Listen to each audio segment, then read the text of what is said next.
Kalau dikatakan Pak Jokowi tidak akan menggugat balik sebagai bentuk kebaikan beliau ya terhadap para penggugat. Kemarin saya diskusi dengan Bang Egy, justru kami tuh lebih suka kalau Joko Widodo gugat balik. Karena dengan gugat balik kan pembuktian ijazah asli ada pada dirinya, sehingga dia bisa membawa ijazah aslinya.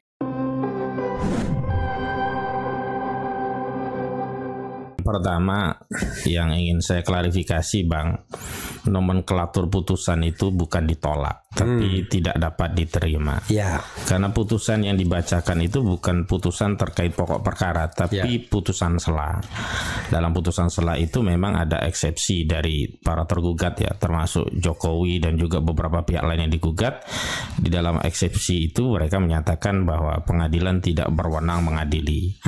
Nah, lalu dalam putusan sela itulah dikatakan oleh pengadilan bahwa pengadilan menyatakan tidak dapat menerima atau gugatan tidak dapat diterima karena pengadilan tidak memiliki kewenangan. Memang kami belum tahu reason secara lengkap karena putusan sela itu kan tidak dibacakan langsung. Ya, Anda ya. Ya. Kalau kami seolah-olah Anda mewakili lawyer yang lain. Ya, kami yang dimaksud adalah tim daripada yang terlibat itu kan ada yang formil, ada juga yang di belakang, dan saya terus diajak koordinasi oleh Bang Egy terkait materi muatannya walaupun secara formil tetapi secara material kan terlibat. Bukan secara formil tidak terlibat tapi secara informal terlibat Gitu. Nah, makanya kalau dikatakan gugatan itu ditolak keliru. Yang benar adalah di NU istilahnya atau tidak dapat diterima. Artinya apa?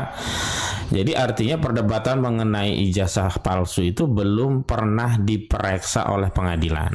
Saya katakan kepada pihak-pihak yang menyatakan tidak terbukti, bagaimana mau dibuktikan wong kita belum masuk pokok perkara. Ibaratnya kita mau masuk rumah untuk ngecek apakah di dalam rumah itu ada kopi atau tidak, kita baru di pagar dinyatakan kamu tidak boleh masuk rumah. Karena ini rumah bukan jualan kopi tapi kedai pisang goreng misalnya begitu gitu.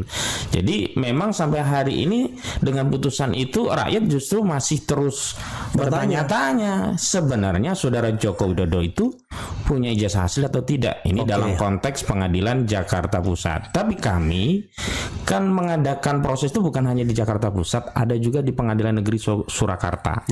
Dan bahkan konteksnya itu adalah pidana. Pidana itu pembuktiannya sifatnya material karena mencari keadilan yang bersifat material. Dalam proses pidana yang materi muatannya juga terkait ijazah palsu, di mana Gus Nur dan Bambang Tri dituduh mengedarkan kabar bohong karena menyatakan Presiden Joko Widodo berijazah palsu, jaksa kan yang punya kewajiban untuk membuktikan dakwaannya. Untuk membuktikan dakwaannya bahwa kabar ijazah palsu itu kabar bohong, berarti kan jaksa harus menghadirkan ijazah aslinya. Hampir 6 bulan kami bersidang dan kami sudah minta lewat pengadilan, lewat majelis hakim yang memimpin, kita berkoordinasi juga dengan jaksa. Maksud saya gini Bang, saat itu kalau jaksa bisa menghadirkan ijazah asli Jokowi, kita juga selesai gitu. Kita juga bersyukur, oh ternyata presiden kita itu punya ijazah asli. Ternyata Bambang Tri itu keliru. Ternyata Gus Nur itu keliru. Maka layak dan wajar kalau keduanya dijebloskan ke penjara. Tapi dalam putusan itu pun sebenarnya tidak layak juga kan, karena itu berpendapat kan ya. Itu kan berbeda pendapat. Lalu kemudian yang penting dia ngaku salah begitu. Tapi dalam prosesnya tidak pernah ada ijazah asli. Dan yang menarik begini Bang, ini saya minuman Anda tadi nggak dibawa. Gampang, nanti saya susul lagi di sana. Yang menarik begini Bang, saat itu kan dakwaannya adalah alternatif. Pertama didakwa kabar bohong. Pasal 14 ayat 1 dan 2 dan pasal 15 Undang-Undang Nomor 1 tahun 46 yang sudah dibatalkan MK. Yang kedua Undang-Undang ITE pasal 28 karena dianggap menyebarkan kebencian dan permusuhan berdasarkan sara.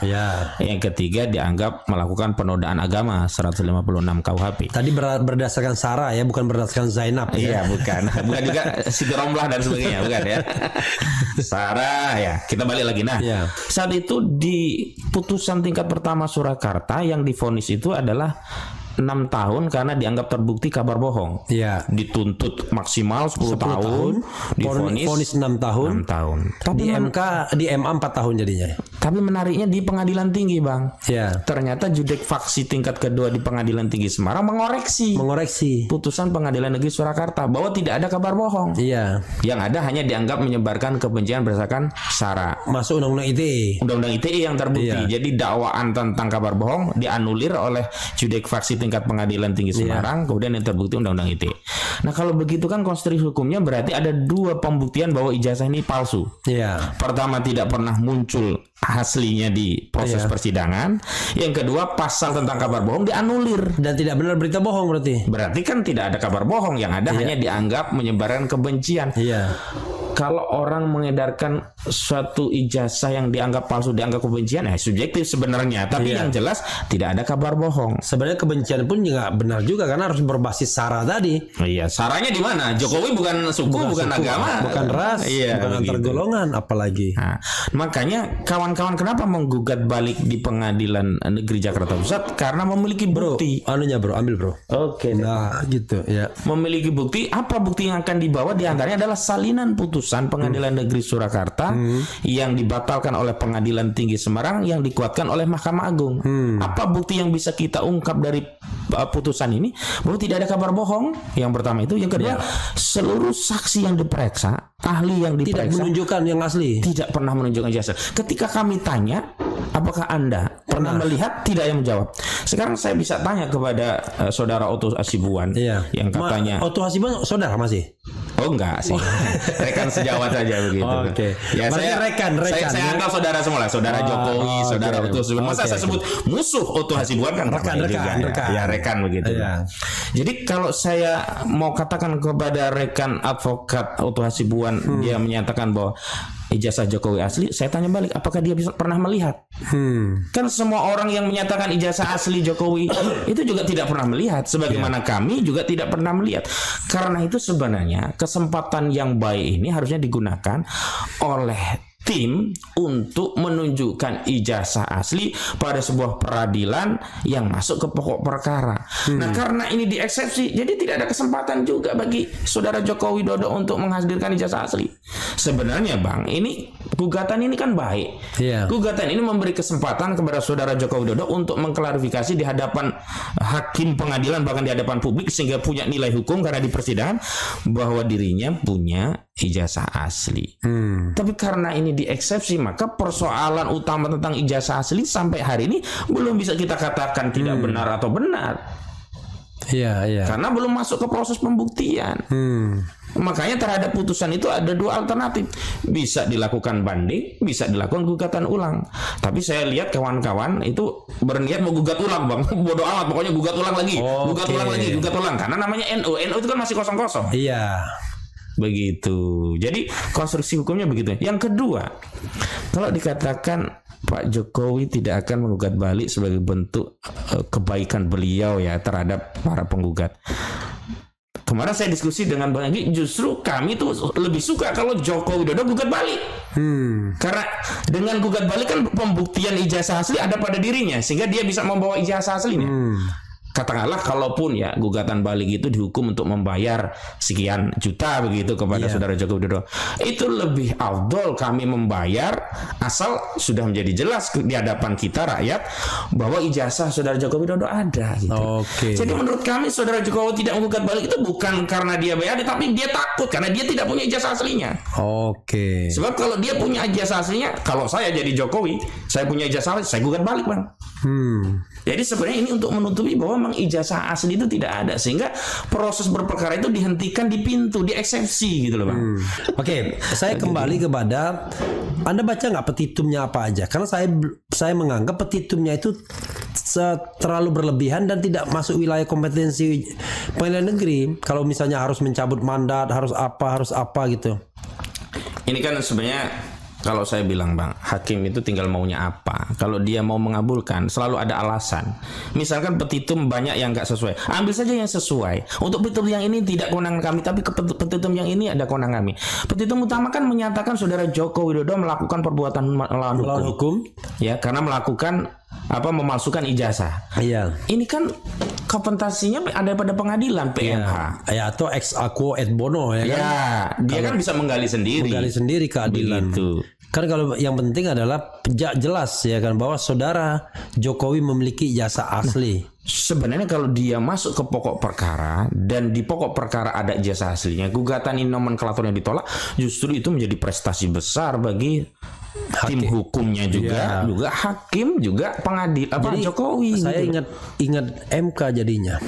Tim hukumnya itu tidak pernah membuktikan menolak dalil kita, ya nolaknya MK sendiri.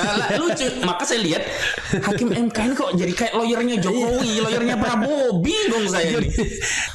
Saya sih tidak aneh dengan putusan Pengadilan Jakarta Pusat. MK saja yang ada 9 hakim ya, yang 38 lah ya, yang diawasi publik begitu rupa, yang putusannya diucapkan secara langsung bisa dikeokan, apalagi hanya 3 hakim di pengadilan negeri dan disampaikan secara ikot, dan tidak ada yang namanya siaran langsung. Ya ikot ini hanya ikot, dan itu mau nggak mau kita nggak bisa interupsi atau apa, nggak bisa gitu.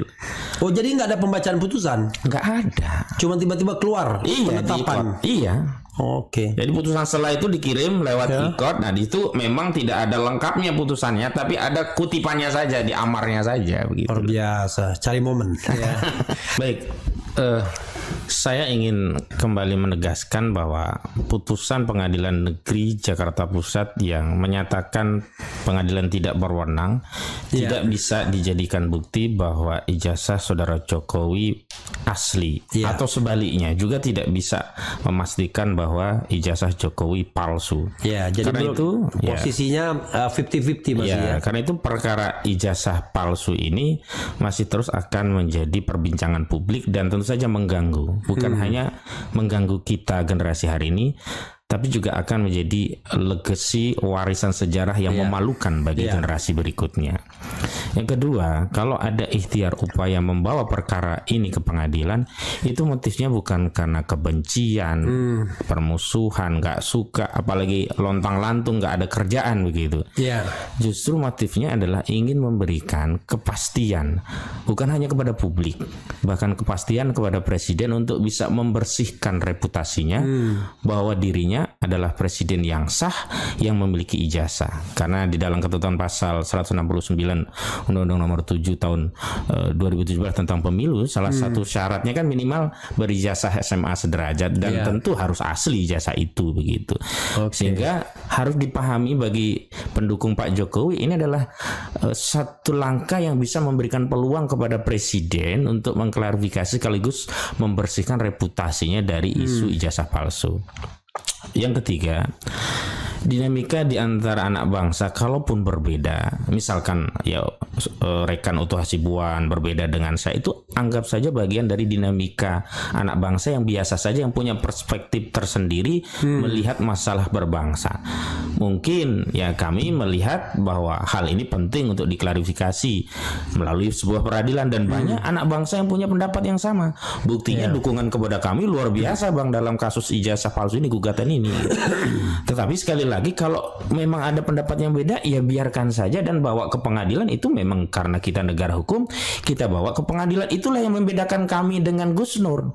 Gus Nur karena keyakinannya dengan mubahalah, maka dia bawa perkara ini untuk mendapat keyakinan lewat mubahalah.